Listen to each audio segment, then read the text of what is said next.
Hi guys, this is the story of my abusive mother-in-law and my useless husband, who didn't even bother to protect me. I'll be using fake names in my story since I don't want to be identified. Sharing my story is one thing, but handling real-life drama is another, so I don't want anyone to find me. Let's say my name is Peyton. Grant is my husband and Joanne is my mother-in-law. There's also my grandma Lily, who is the sole reason why I'm still alive today. Let me tell you from the beginning. Grant was more or less a good boyfriend to me. I was completely in love with him and ready to marry him. So when he proposed to me, I immediately said yes. But my life completely changed after that. Grant suddenly started to show lots of red flags. I discovered that he and his mother are extremely close, and his mother essentially controlled him. It was Joanne who first started to create problems. She was living with us and mooching off her son. One day she just walked in with some papers and said, "Peyton, you need to come and sign these papers. The faster you do it is better for you." "What are those papers, Joanne?" "This is an ironclad prenup that you both need to sign. It says that in case of a divorce, none of you can claim anything from each other. Sign it right now." "Wait a minute, did you just make a prenup without consulting us? This is really humiliating, Joanne. Why would you do that?" "I did this so you can't take my son to the cleaners in case of a divorce. You earn way less than him, and this house is his. We cannot trust you enough to try and take everything from him. This is insane. Joanne, I am not some witch that you make me out to be. This is ridiculous. I won't sign a prenup just like that. I feel insulted. You should have talked to us about this." "Actually, I know about the prenup. It's not a big deal, Peyton. If you are really not with me for money, you should have no problem signing this."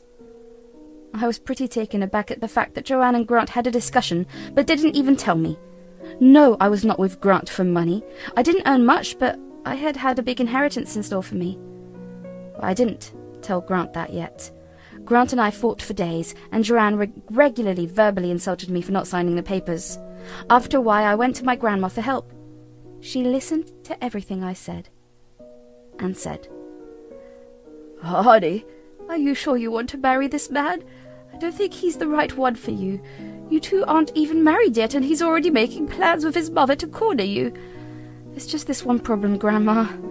I really love Grant, and he loves me too. I really can't imagine marrying someone else.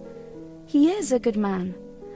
"Well, if you really already made that decision, I would actually encourage you to sign the prenup. I'll send my lawyer to read through the terms, but I have a request to make. You should never mention that your grandparents are millionaires. I don't want them to know." "I haven't told them anything yet, Grandma, but why don't you want me to say it?" "I understand things better than you, Peyton.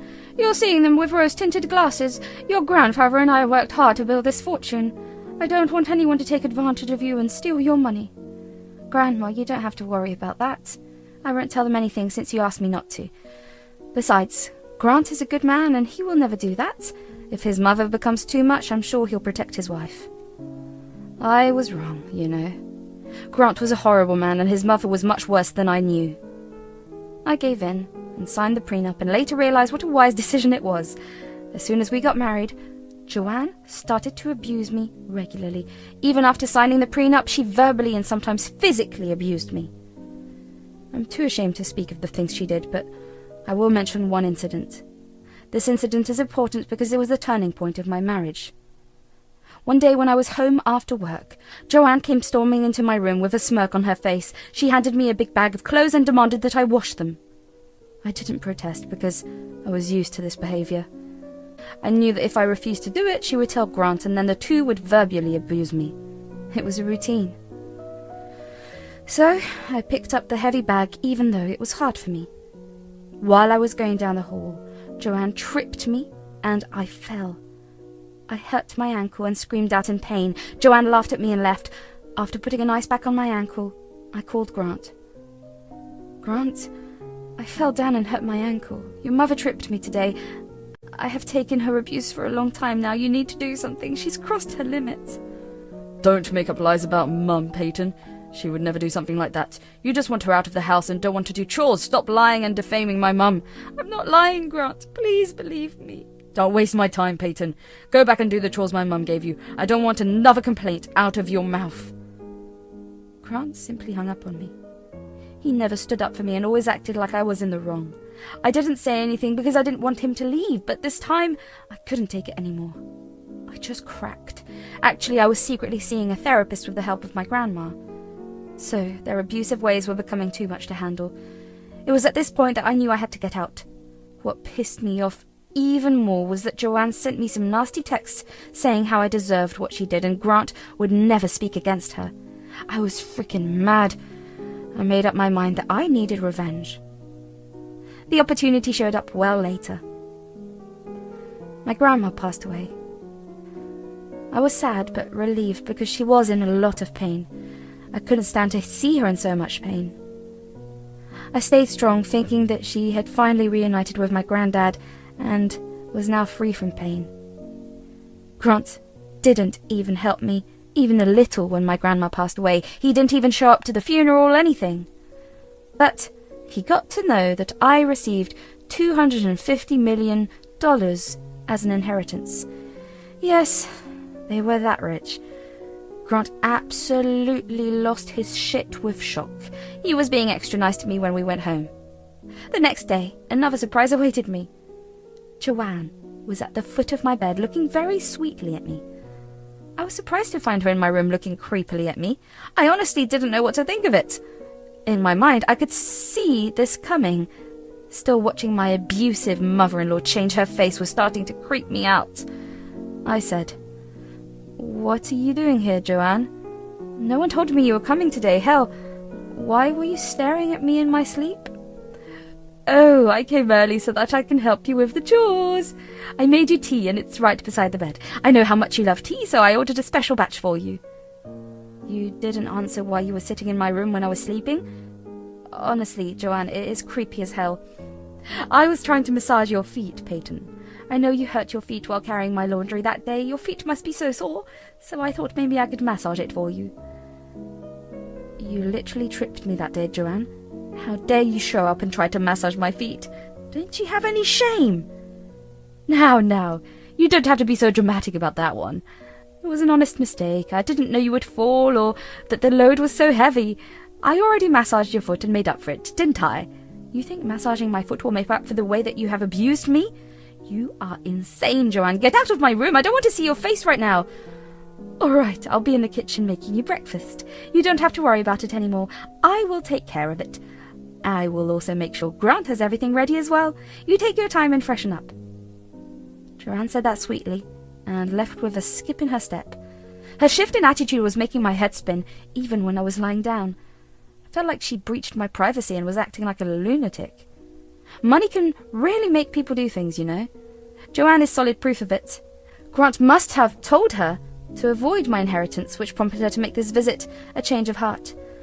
But neither Grant nor Joanne knew that none of them would get their hands on my fortune. I had made sure of that. I got out of bed and got dressed in my best set of clothes. It was my day of revenge, and I wanted to look my best. My therapy was working very well, and I finally had the confidence to stand up for myself. I went down to the kitchen with my bag in tow. It had some important documents that I needed to send out today. I guess you can tell what I was about to do. I found Grant with Joanne in the kitchen. They both looked very happy and were whispering something to each other. When they saw me, their smiles just became 2 times wider. Grant drew the chair out for me while Joanne set about fixing me a plate. I said, "Why did you make breakfast today? I would have done it by myself. You didn't have to trouble yourself with it. Grant hates it when you do something in this house."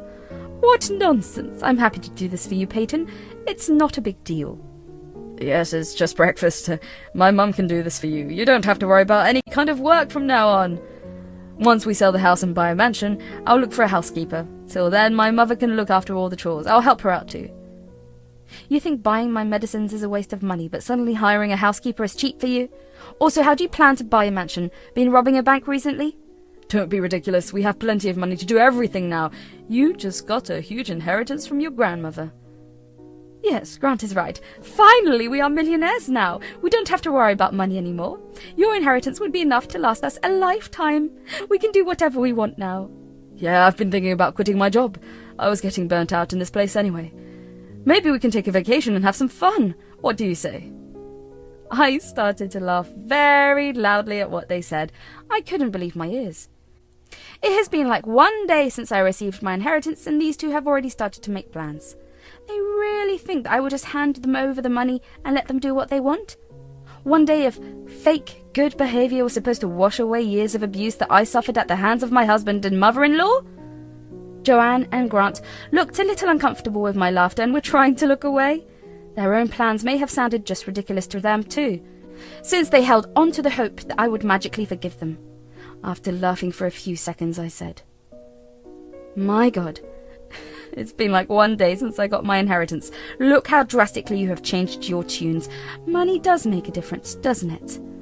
Let's not remember the old days now. We had no idea you had such good luck coming your way. We would have treated you better if we knew." "Yeah, you shouldn't be hiding things from your husband and in-laws, Peyton. That was very sneaky of you anyway. What should we do with so much money? I was thinking of a house and a Caribbean vacation." "Don't just say house, Grant. Say mansion or villa.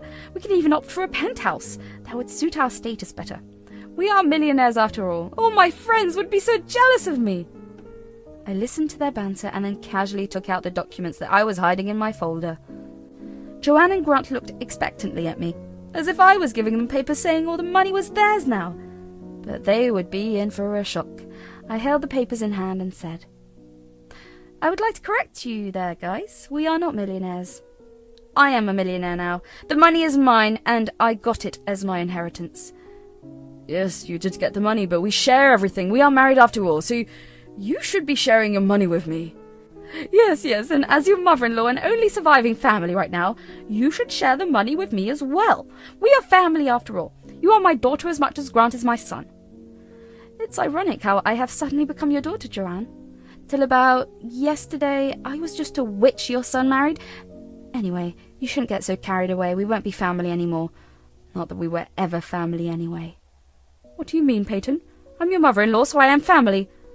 "How would you be my mother-in-law when I won't be married to your son anymore? If Grant loses his husband's title, you'll be less than nothing to me." "What is the meaning of this, Peyton? Why won't I be your husband anymore? What is going on?" "Well, I have filed for divorce. I did it the day after my grandma died. I won't be staying with you anymore, Grant. You're a terrible husband and don't deserve to be one." Saying that, I threw the divorce papers on the table. Grant and Joanne both read the papers to check if I was speaking the truth. When they read through the documents, their eyes shot up to the sky. They looked at the papers in disbelief and then gave each other worried glances. I guess they didn't think I would be capable of filing for divorce. They said, "What is this, Peyton? Why have you filed for divorce? This doesn't make any sense." "You think I'm weak enough to be stuck in an abusive marriage for the rest of my life? Why are you surprised, Grant? I had told you this was coming. I told you the very day Joanne tripped me." "My God, why are you still stuck in the past? I have apologized for it. Plus, it has happened already and I can't change that. You need to be a little forgiving."